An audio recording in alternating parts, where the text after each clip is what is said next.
Do you want to know if you've got ADHD, and if so, which type? This quick quiz uses the DSM-5 criteria, which is in part used to diagnose people with ADHD. You might want to save this because your answers to this could actually be quite useful if you go for a GP appointment. There are two categories. Score 1 point for each item that applies to you and impacts negatively upon your life. You must also have suffered with these things since before you were 12 years old. 1 point for each. Category A. 1.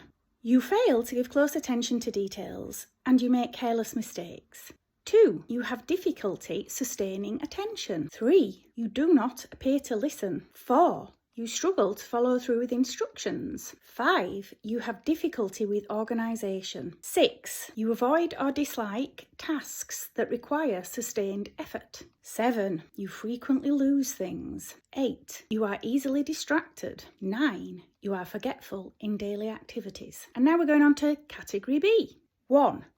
You fidget with your hands and or squirm in chairs. 2. You have difficulty remaining being seated. 3. You are extremely restless. 4. You struggle to engage in activities quietly. 5. You feel inside that you're driven by a motor. 6. You talk excessively. 7. You blurt out answers before questions are completed.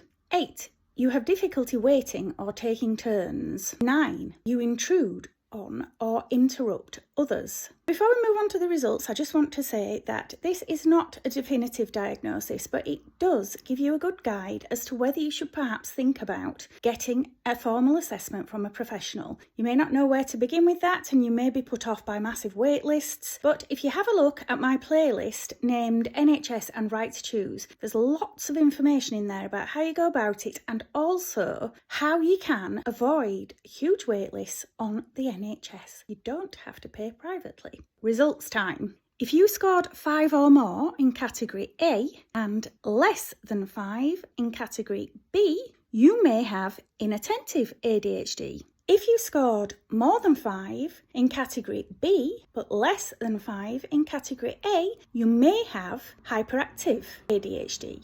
If you scored more than 5 in both category A and B, you may have combined ADHD. Let me know how you got on.